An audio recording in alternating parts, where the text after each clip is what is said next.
कहानी विल नाम के एक व्यक्ति के स्पेन पहुंचने के साथ शुरू होती है, जो अपने परिवार से लंबे समय से प्रतीक्षित छुट्टी के लिए मिलने के लिए बहुत उत्साहित है। उसके पिताजी मार्टिन उसका गर्मजोशी से स्वागत करते हैं और वे एक इंतजार कर रही नाव की ओर अपनी यात्रा शुरू करते हैं। रास्ते में विल के फोन की घंटी बजती है।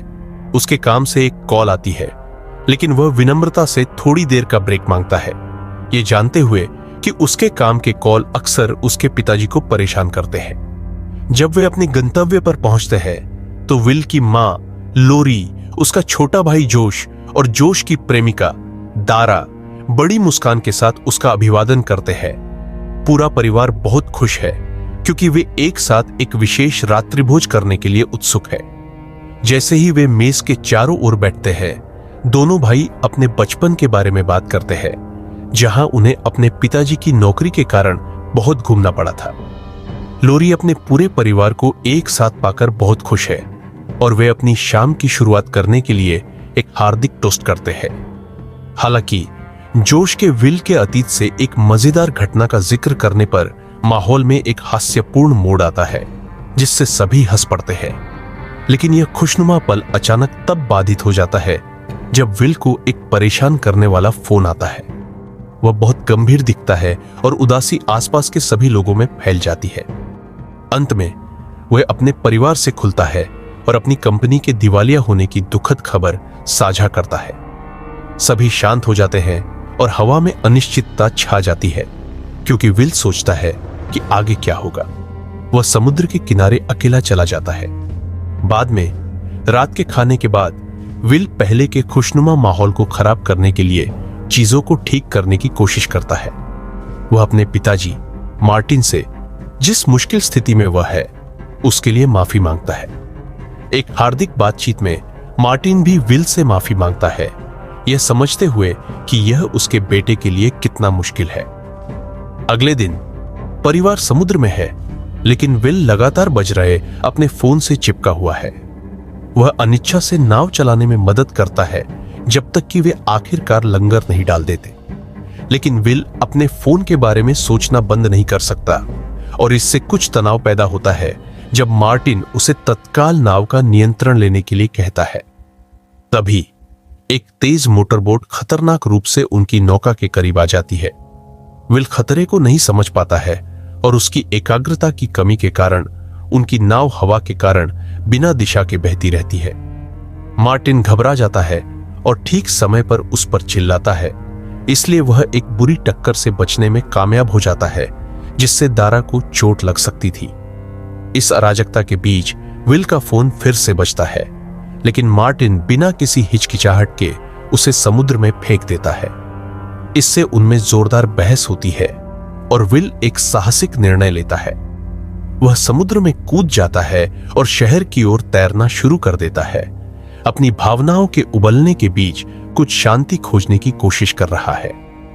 वह दारा के घाव के लिए कुछ एंटीसेप्टिक खरीदने के लिए जल्दी से फार्मेसी पर रुक गया और फिर अपनी प्यास बुझाने के लिए एक ड्रिंक लेने का फैसला किया। जब वह किनारे पर खड़ा होकर विशाल समुद्र को देख रहा था तो मार्टिन बेचैन महसूस करने लगा। वही डरावनी स्पीडबोट फिर से गुजरी, जिससे वह और भी चिंतित हो गया।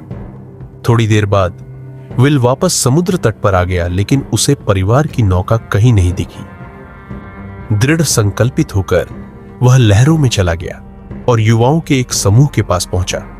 उम्मीद है कि वे उसकी मदद कर सकते हैं। दुर्भाग्य से उनके शब्द समुद्र की आवाजों की तरह ही समझने में मुश्किल थे। वह बेहतर दृश्य पाने के लिए तट के किनारे चला गया और वहां कोमल चांदनी में उसने नौका को अकेला बहते हुए देखा। जब वह सवार हुआ तो उसे एहसास हुआ कि कुछ बहुत गलत है। नाव में बिजली नहीं थी और उसका परिवार चला गया था। निराश होकर विल मदद के लिए स्थानीय पुलिस स्टेशन गया। अंदर उसने पुलिस अधिकारियों को ताश खेलते हुए पाया और उस पर ज्यादा ध्यान नहीं दे रहे थे। इससे वह और भी निराश हो गया। अंत में वह अपनी समस्या स्टेशन के कप्तान को बताने में कामयाब रहा, जिसने विल का नाम सुनने के बाद एक फोन किया। कप्तान अब बहुत चिंतित लग रहा था और उसने विल को उस फंसे हुए नौका को दिखाने के लिए कहा। रात के अंधेरे में पुलिस अधिकारी और विल नाव के अंतिम जांच स्थान को खोजने के लिए निकल पड़े, लेकिन उनका रास्ता उन्हें एक अजनबी के पास ले गया, जिसने कहा कि वह विल को जानता है और उसके परिवार को खोजने में उसकी मदद करने का वादा किया। विल को शक हुआ और उसने भागने की कोशिश की। अधिकारियों ने उसे रोक लिया और उसने संघर्ष किया। आखिरकार विल खुद को छुड़ाने में कामयाब रहा और भाग गया। उसने एक पुलिस कार ली और रात के अंधेरे में भाग गया। अधिकारी उसका पीछा कर रहे थे। पीछा तब तक जारी रहा जब तक पुलिस अधिकारियों ने विल को घेर नहीं लिया, जिससे उसकी चोरी की कार दुर्घटनाग्रस्त हो गई। उन्होंने उसे बुरी तरह पीटना शुरू कर दिया। जब ऐसा लग रहा था कि कोई उम्मीद नहीं बची है, तो विल के पिताजी मार्टिन अचानक प्रकट हुए और हमलावरों को जल्दी से हराकर अपने बेटे को बचा लिया। मार्टिन के समर्थन से विल उठा। हिला हुआ महसूस कर रहा था, लेकिन जीवित रहने के लिए आभारी था। उसने तुरंत मार्टिन से पूछा कि जोश और उसकी मां कहां हैं, लेकिन मार्टिन के पास कोई जवाब नहीं था।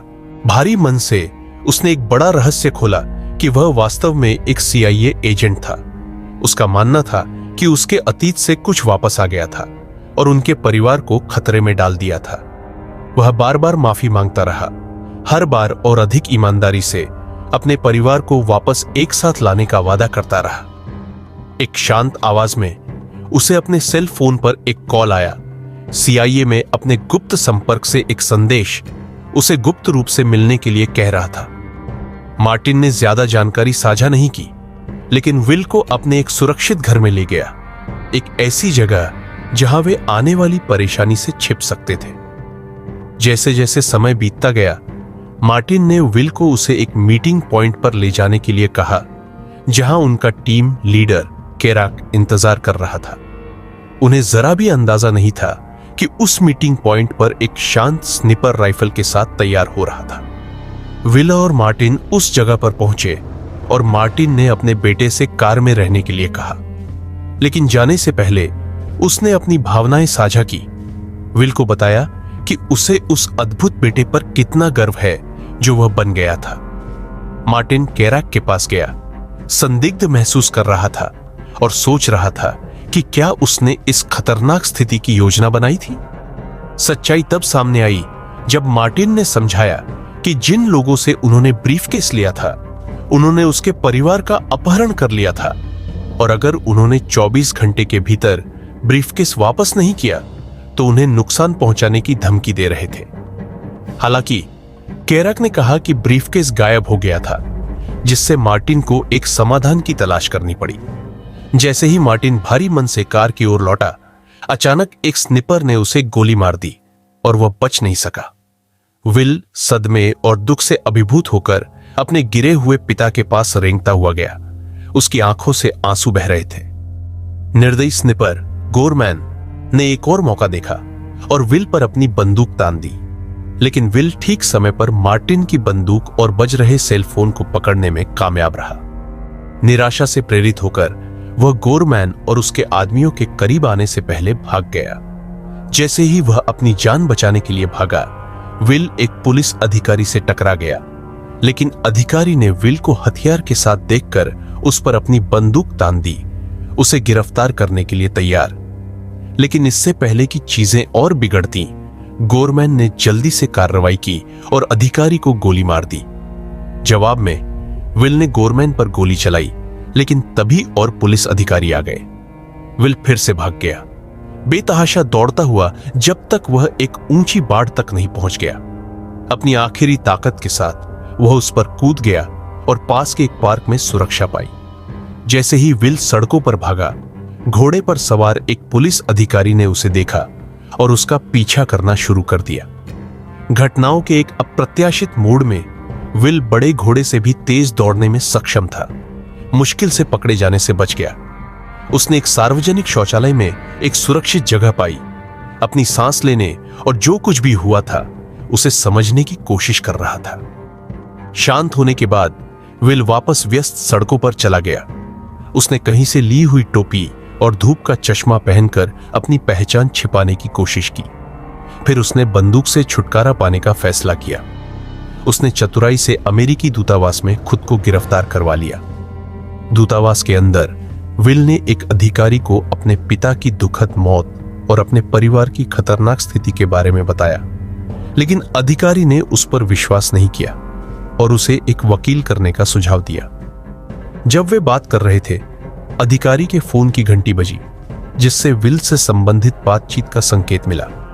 निराश होकर विल दूतावास से चला गया और वहां उसने केराक को अपनी कार में इंतजार करते हुए देखा। उसने कहा कि वह मार्टिन की दोस्त थी और विल के बारे में बहुत कुछ जानती थी, भले ही वह युवा था। हालांकि वह हिचकिचा रहा था, लेकिन विल अंततः उसके समझाने वाले शब्दों के आगे झुक गया, क्योंकि उसने उसके परिवार को बचाने में मदद करने का वादा किया था। जैसे ही कार चलने लगी, केराक ने मार्टिन के रहस्यमय ब्रीफकेस से संबंधों के बारे में सवाल पूछना शुरू कर दिया। विल को शक होने लगा कि केराक दोस्त नहीं हो सकती है, इसलिए उसने बीमार होने का नाटक किया और फिर चलती कार से कूद गया, व्यस्त सड़कों में गायब हो गया। वह एक बस में चढ़ गया और शहर से और दूरी बना ली, मार्टिन का सेल फोन पकड़े हुए। फोन लगातार बजता रहा और वही आदमी फिर से कॉल कर रहा था। फिर विल का दिल बैठ गया जब उसने अपनी मां की आवाज सुनी, बेतहाशा मार्टिन से बात करने के लिए कह रही थी। एक दर्दनाक पल में विल को अपनी मां को बताना पड़ा कि उसके पिता की मृत्यु हो गई है और वह रोने लगी। लेकिन लाइन के दूसरी तरफ के आदमी को उनके दर्द की परवाह नहीं थी। वह अभी भी रहस्यमय ब्रीफकेस चाहता था। दृढ़ संकल्पित होकर विल ने अपने पिताजी के एक दोस्त डिएगो से संपर्क किया। उसने डिएगो के कार्यालय में डिएगो की भतीजी लूसिया से मिलने की व्यवस्था की। जब वह पते पर पहुंचा तो लूसिया से मिलने से पहले उसकी बंदूक तैयार थी, जो घबराई हुई लग रही थी। लेकिन तभी केराक का एजेंट आ गया और लूसिया ने चाकू से उन पर हमला कर दिया। इससे विल को लड़ाई में शामिल होने और अपने दुश्मनों का सामना करने का मौका मिल गया। लड़ाई तब तक चलती रही जब तक उसकी ताकत खत्म नहीं हो गई और वह अब लड़ नहीं सका। आखिरकार लड़ाई की गर्मी में गिर गया। लूसिया, अभी भी लड़ाई से घबराई हुई, ने विल पर अपनी बंदूक तान दी, यह सोचकर कि वह डिएगो के लिए खतरा हो सकता है। लेकिन विल ने जल्दी से खतरनाक स्थिति बताई और डिएगो को खोजने में लूसिया से मदद मांगी। वह अनिच्छा से सहमत हुई और वे डिएगो के अपार्टमेंट चले गए। जैसे ही वे उसके दरवाजे के करीब पहुंचे, उन्होंने देखा कि प्रवेश खुला था। विल परेशानी के लिए तैयार होकर अपनी बंदूक निकाली और सावधानी से अंदर गया। वहां उसने डिएगो के बेजान शरीर को फर्श पर पाया। विल ने लूसिया को अपने पास कसकर पकड़ा, उसे शांत रखने की कोशिश कर रहा था और उसके रोने से पहले से ही तनावपूर्ण स्थिति और खराब न हो जाए। उसने रसोई से एक धीमी आवाज सुनी और वह देखने गया कि क्या है। उसके आश्चर्य के लिए केराक और गोरमैन वहां खड़े थे। गुस्से और निराशा से भरे हुए विल ने उन पर अपनी बंदूक तान दी और अपने पिता की मौत के बारे में जवाब मांगा। केराक ने शांति से समझाया कि मार्टिन ने अपने दुश्मनों को रहस्यमय ब्रीफकेस वापस करने पर विचार किया था। यही कारण है कि उसे खत्म करना पड़ा। केराक ने विल को उसके परिवार को खोजने में मदद करने की पेशकश की, लेकिन एक शर्त थी। वह मार्टिन के मूल्यवान ब्रीफकेस से संबंधित अन्य कनेक्शनों के बारे में जानना चाहती थी। अचानक लूसिया कमरे में घुस गई, अपनी बंदूक चला दी और एक अराजक गोलीबारी शुरू हो गई। विल और लूसिया गोलीबारी से बचने के लिए भाग गए। केराक और गोरमैन उनके ठीक पीछे थे। वे छत पर पहुंच गए, जहां उन्हें एहसास हुआ कि नीचे उतरने का कोई रास्ता नहीं है। एक साहसिक कदम में विल ने एक योजना बनाई। उसने लूसिया के चारों ओर एक रस्सी बांधी और उसे नीचे उतारना शुरू कर दिया, लेकिन गोरमैन ने उसे कंधे में गोली मार दी। लूसिया को एक अजनबी के साथ सुरक्षा मिली, जिसने उसकी मदद की, जबकि विल दर्द में रस्सी पकड़े रहा, मुश्किल से गोलियों से बचा और आखिरकार घायल होकर जमीन पर गिर गया। लूसिया अपनी बाइक पर चढ़ गई और वे फिर से भाग गए। विल की हालत बिगड़ती जा रही थी, लेकिन वे रुक नहीं सकते थे। केराक ने उन्हें पकड़ लिया, जिससे एक बड़ी दुर्घटना हो गई। जैसे ही केराक एक घातक गोली मारने वाला था, लोगों के एक भाग्यशाली समूह ने उसकी दृष्टि को अवरुद्ध कर दिया, जिससे लूसिया और विल को भागने का एक और मौका मिल गया। लूसिया विल को एक नाइट क्लब में ले गई, जहां उसने एक चिकित्सा कौशल वाले दोस्त से मदद मांगी। पहले तो उसकी दोस्त हिचकिचा रही थी, लेकिन लूसिया ने भीख मांगी और आखिरकार उसकी दोस्त सहमत हो गई और दूसरों को मदद करने के लिए कहा। उन्होंने विल के घाव की जांच की, लेकिन कोई गोली नहीं मिली, इसलिए उन्हें खून बहना रोकने के लिए एक कठोर उपाय का उपयोग करना पड़ा, जिससे विल बेहोश हो गया। कई दर्दनाक घंटों के बाद विल जागा, अभी भी बहुत दर्द में था। जब लूसिया उसका फोन देख रही थी तो उसे मार्टिन की एक तस्वीर मिली। वह चौंक गई जब विल ने पुष्टि की कि मार्टिन की मृत्यु हो गई है। फिर लूसिया ने खुलासा किया कि वह मार्टिन को भी जानती थी, लेकिन एक अलग नाम, टॉम से। मार्टिन न केवल उसके पिता थे, बल्कि विल के सौतेले भाई भी थे। वे दोनों उस जगह जाने के लिए एक ट्रेन में चढ़ गए जहां ब्रीफकेस का आदान प्रदान होना था। विल अभी भी इस तथ्य को पचाने की कोशिश कर रहा था कि मार्टिन का एक गुप्त जीवन था। उसने अकेले जाने का फैसला किया और लूसिया समझ गई। उसने उसे बताया कि वह नाइट क्लब में इंतजार करेगी, अगर उसे जरूरत हुई तो मदद करने के लिए तैयार रहेगी। उन्होंने अलविदा कहा और विल अकेले निकल पड़ा। जब विल उस स्थान पर पहुंचा तो उसने ध्यान से चारों ओर देखा कि क्या उसे उनका संपर्क मिल सकता है। अचानक एक रहस्यमय आदमी उसके बगल में प्रकट हुआ और उसे सामान्य दिखने और उसका पीछा करने के लिए कहा। विल सतर्क था, लेकिन उसने वही किया जो उसे बताया गया था। आदमी का पीछा करते हुए एक कार तक गया और आगे की सीट पर बैठ गया। वह अपने परिवार के बारे में जानकारी पाने के लिए उत्सुक था और लगातार सवाल पूछता रहा, लेकिन आदमी ने जल्दी और हिंसक रूप से प्रतिक्रिया दी। उसने विल की गर्दन पकड़ ली और तब तक उसका गला घोटा जब तक वह बेहोश नहीं हो गया। जब विल जागा तो वह एक कुर्सी से बंधा हुआ था और उसे बार बार मुक्का मारा जा रहा था, क्योंकि उसने अपने अपहरणकर्ताओं को यह समझाने की बेताबी से कोशिश की कि मार्टिन मर चुका है। उसके आश्चर्य के लिए नेता जहीर ने खुद को एक पागल एजेंट के रूप में प्रकट किया। पता चला कि रहस्यमय ब्रीफकेस एक भ्रष्ट CIA एजेंट को बेनकाब करने की एक जटिल योजना का हिस्सा था। मार्टिन और CIA ने अपने अंडरकवर एजेंट को निकाल दिया था और इस साजिश के तहत ब्रीफकेस ले लिया था। विल ने जहीर को बताया कि मार्टिन CIA और कैरेक्स की योजनाओं का शिकार हो गया था। वे अपनी जटिल धोखेबाज योजनाओं के सभी सबूतों और गवाहों को मिटाने की कोशिश कर रहे थे।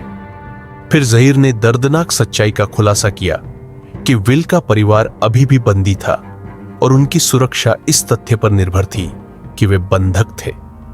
जहीर कैरेक्स का सामना करने और विल के परिवार को बचाने के लिए दृढ़ था। उसने जोर देकर कहा कि विल को गुप्त ब्रीफकेस की बिक्री से पहले कैरेक्स को खुले में लाना चाहिए, और उसने विफल रहने पर विल के परिवार को CIA को सौंपने की धमकी दी। एक बार फिर विल को काबू कर लिया गया, उसका गला घोटा गया और शहर के ठीक बाहर एक बंदूक के साथ कार से फेंक दिया गया। वह लूसिया के स्वागत करने वाले क्लब में वापस गया, जहां वे एक दूसरे को फिर से देखकर खुश हुए।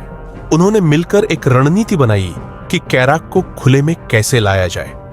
जब वे चुपचाप अपनी योजना पर चर्चा कर रहे थे तो क्लब का मालिक, जो डिएगो के प्रति वफादार था, ने उन्हें सुना और मदद करने की पेशकश की। लूसिया को एक चतुर विचार आया। उसने ड्रिंक के लिए भुगतान करने और एक डिजिटल निशान छोड़ने के लिए अपने कार्ड का इस्तेमाल किया।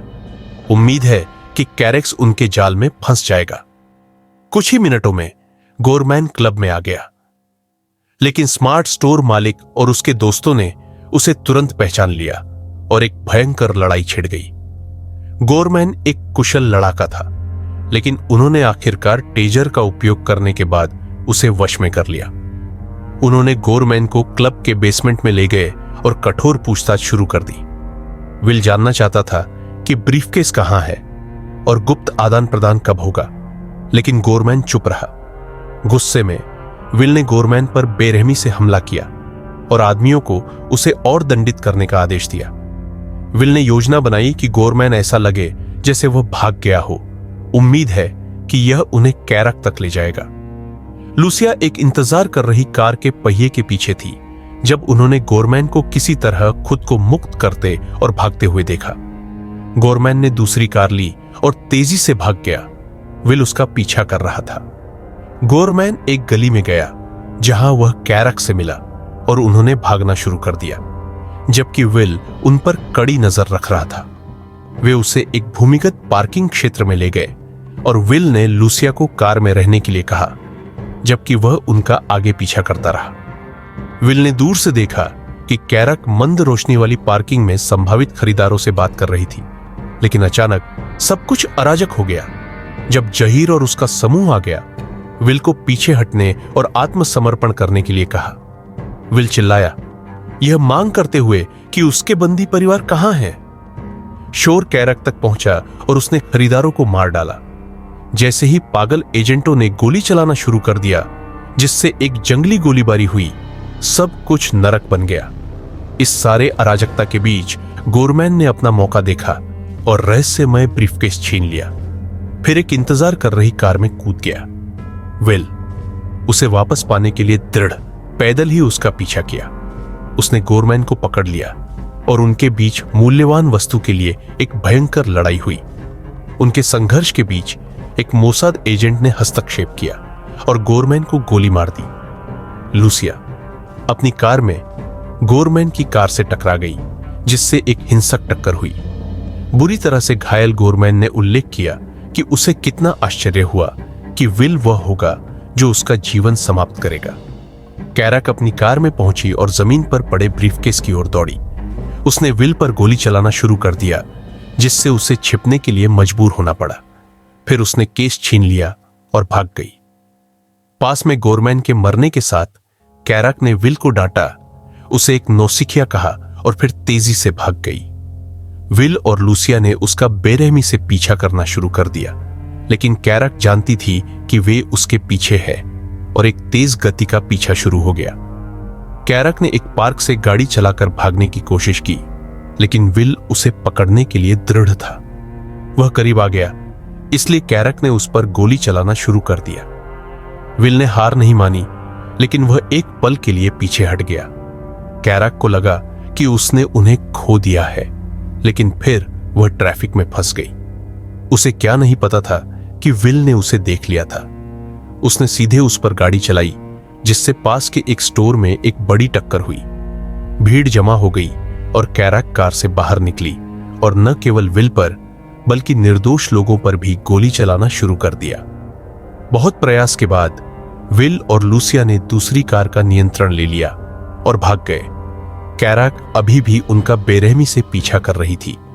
उनकी कारों ने भयंकर लड़ाई लड़ी और दोनों नाटकीय रूप से पलट गई।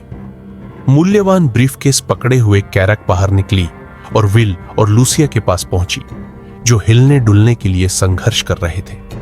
एक तनावपूर्ण पल में विल ने अपनी बंदूक तक पहुंचने की कोशिश की, लेकिन कैरक ने उसका उपहास किया। वह उसे गोली मारने ही वाली थी कि अचानक एक गोली चली। इस सारे अराजकता के बीच जहीर और उसके साथी एजेंट आ गए और जल्दी से सुनिश्चित किया कि विल, लूसिया और मूल्यवान ब्रीफकेस सुरक्षित है। जहीर आगे बढ़ते हुए विल को अपने परिवार के साथ एक बहुत महत्वपूर्ण बैठक में ले गया, जिसे उसने हमेशा के लिए खो दिया था। रास्ते में जहीर ने कुछ आश्चर्यजनक कहा। उसने स्वीकार किया कि भले ही मार्टिन का एक रहस्यमय अतीत था, लेकिन उसे विल पर इतना मजबूत होने के लिए गर्व होगा। उनका पुनर्मिलन अविश्वसनीय रूप से भावुक था, जिसमें बहुत सारे आंसू और गले लगना शामिल था, क्योंकि परिवार के टूटे हुए बंधन चमत्कारिक रूप से ठीक हो गए थे। उन्होंने अस्पताल में लूसिया का दौरा किया, जहां लोरी और जोश ने अपनी नई दोस्त का गर्मजोशी से स्वागत किया। उनकी शांति का संक्षिप्त दौर ज्यादा देर तक नहीं चला। एक CIA अधिकारी विल के पास आया और उसे एक पासपोर्ट दिया, उसे घर वापस जाने का रास्ता पेश किया, जहां वह सुरक्षित था। विल अभी भी ब्रीफकेस के अंदर क्या था इसके बारे में उत्सुक था, लेकिन अधिकारी ने उसे सीधा जवाब नहीं दिया। इसके बजाय उसने संकेत दिया कि यह जानने के लिए विल को CIA के साथ और अधिक शामिल होने की आवश्यकता होगी।